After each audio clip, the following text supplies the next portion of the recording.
Good morning. So it feels a bit retro to be showing a website amongst all these apps, but Houghton Mifflin is all about inspiring curious learners, and Curious George is curious, as everyone knows. Houghton had an existing website for Curious that was really product-oriented and wanted to do something for kids, so we designed this for preschoolers, so I'll get right into it. It's organized by themes. Good.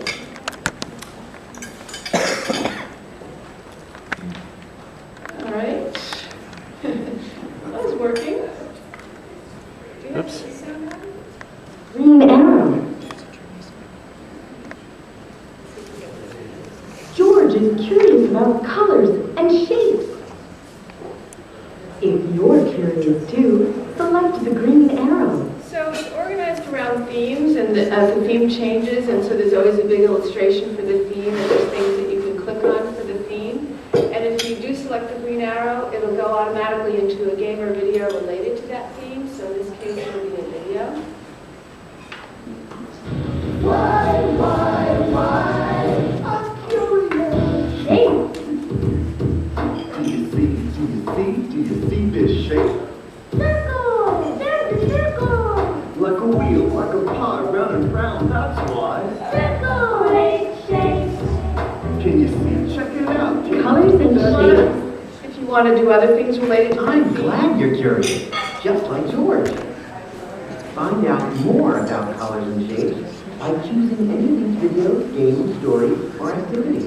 So we've organized content by theme that's also available on the site, but it gives you a way to track through based on the theme that you might be curious about. And then there's a little pop-up window for parents, so they don't necessarily have to go wandering around to a parent section. They can just find something that they can do with their kids right there related to the themes. And then there's a game tied to that where they're collecting balloons of colors and shapes. There's a Curious George ebook. There's another game that's sorting. There's a paint game in the video. But if you don't want to do something by the theme, you can go right to games. You can Stories. Create. So we have a lot of rollover audio, but we also have the mute button because Colors and shapes. Games. you can get annoying. Games. Click on one of the buttons below. To try something else, pick one of the buttons at the top, or click on Curious George to go back to the home page. So we've just started. The site is still in somewhat of a beta. The official launch will be in mid-March, but we're populating the games. They are developed tied to themes and tied to Head Start frameworks and outcomes. And they're also, one of the goals of the site was to make it snackable. And we don't really want kids to be on the site for a super long time, so the games are pretty quick. Take maybe 2 to 4 minutes to play. Stories. Want to hear a story? Choose one of the buttons below. To try something else, pick one of the buttons at the top, or click on Curious George to go back to the home page. So the stories will load and they'll read to you, or you can Curious read the George. story. Curious color. And then the What other are thing, you curious about? Click one of the buttons below. you can also interrupt the audio if you want to get to something. So in our Curious About section, this is where all What the are themes. you curious about? Colors and shapes. This is why we have the mute button. Zoo animals. Halloween. Colors and shapes. Coming soon. So we lay out the themes that we've already had, and then if kids want to explore the topics by What themes, are they can you do that. curious about? Click one of the buttons below to begin exploring. Right. To try something else, pick one of the buttons at the top, or click on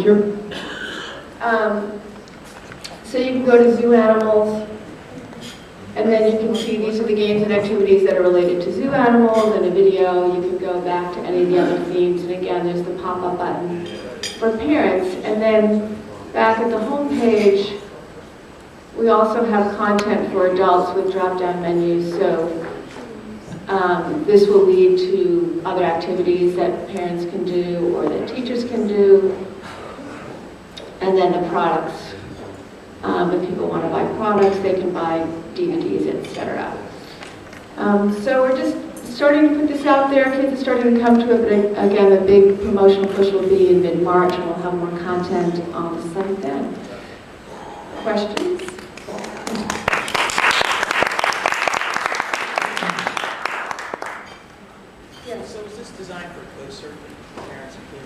Well, it's designed for both, but it's also, all the audio is there Mic for check. kids, so that they can do it on their own.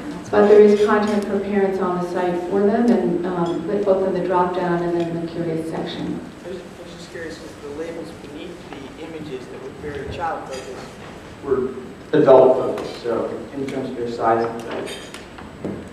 These labels, the game? No, like when you go into games, the Yeah, labels underneath. yeah, but there's a rollover voiceover on those. Okay. Yeah. Can I give it a quick critique? Sorry. I just have more of a quick comment. We share the same voiceover guy, Paula Birdie. Oh, okay. So did you find that working with different voice tones that really helps enhance, especially some that can do the monkey voices, couldn't do Yes. the monkey sounds too? Yeah, I mean, and I also tried with these, I think I tried that one a lot, but, Games, stories, create. so I put kids' voices on as well, and the games and activities all have kid voices for the title to try to make that friendly, but then in the opening is a different voice talent because I didn't want it dominated by one voice. You know, the man in the yellow hat is kind of your host, but I also felt kids would like to hear other voices and a range of them. So. A quick thing on voice talent. I had Matthew about 3 months ago. He upgraded an app. He's waiting for a download. He finally downloads. He's like 1 minute, and I hear him go, "Finally, they're paying for some professional voice talent." So it makes a difference.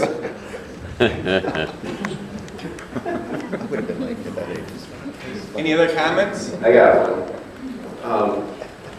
I just want to beat up on you a second, if you don't mind. That's okay. Great way to That's start. okay. The first menu there, how would you change it? First of all, I want to see a 5-star Curious George product. You know, like 30 I've reviewed. I think it's been one that I like. So I like Curious George is curious. And so, first thing on the main menu, the paint and everything, there's a lot of graphics and so on that you want to touch. If you touch the shapes up on the corner, like the circle, does anything happen? Yes, and actually in All right, good, you're fine. in the future, but I do want to add something about that one because I don't like the fact that kids don't know something's going to happen. So in the future ones, when you roll over, touch, they will highlight. So there's a birthday one's coming All right. up. There's a birthday cake. If you roll your mouse over, That's it'll great. light up. Thank you for that. What about paint and stuff over there? Does that do something? Well, what we want to do is have some kind of ambient animation on each one so that kids know that there is something that they can do with this. So in each one, there's also ambient animation. So what I would suggest for feelings of ownership is it's off by default. And then when you click it, it turns on and splashes. So you start paint.